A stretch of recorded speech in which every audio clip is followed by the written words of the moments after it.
අප දන්නවා දැන් ජනාධිපතිවරයා සුපුරුදු පරිදි සෑම සෙනසුරාදාම Every Saturday, the president goes for a program called Gama Samaga Pilisandara.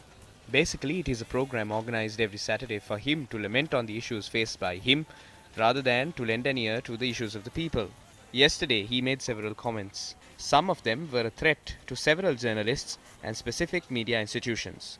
Through those comments, he conveys a message that he has the right to exert influence. He has no such right. He also said he paved the way for media freedom. Media freedom is not a license or a privilege given by the president. Media freedom is the right both the people and the journalists bear to be informed. He also goes on to say, I will not allow such things and I know how to teach them a lesson. I cannot fathom the reason for a president to make such a comment on teaching a lesson to the media.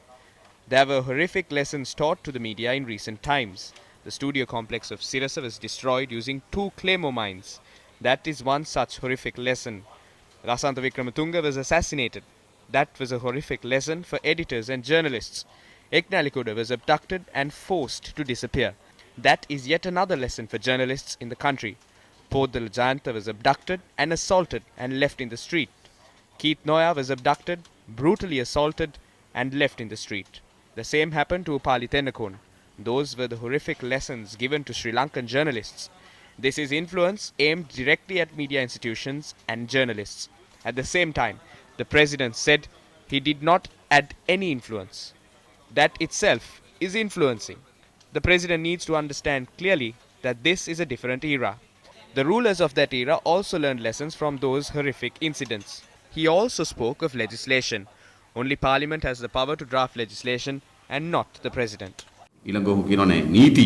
ඔව් නීති ගේන්න. නීති සම්පාදනය කිරීම බලය තියෙන පාර්ලිමේන්තුව. ජනාධිපතිවරයාට නොවේ. The JVP filed a complaint with the Criminal Investigations Department on the Facebook page called JVP Parisaravedyo, loosely translated as JVP Environmentalists. මේ JVP පරිසරවේදියෝ කියන ගිණුම JVP Parisaravedyo is a fake account created to post pro-government content while trying to portray that it belongs to the JVP.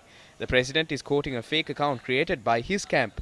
The president has used this fake account to label us in the JVP as those who promote fake content and create doubts about us in society. We are disappointed that President Gotabaya Rajapaksa has fallen to a level to quote content from a fake account. His voter base of 6.9 million did not expect him to quote from fake accounts. That could have been done by the MPs from Badulla and Monoragala who always beat the drum. If the president is compelled to use content from a fake account for a political campaign, it clearly shows the president is left helpless and also the present state he is in.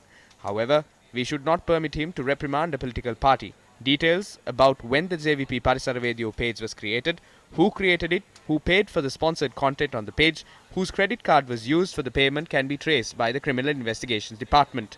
The CID must report these facts to the president.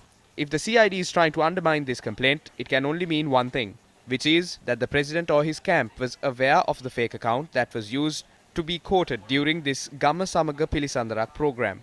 The president must be held responsible for the comment he made to the media. He cannot simply wash his hands from this. He could quote a different matter next week.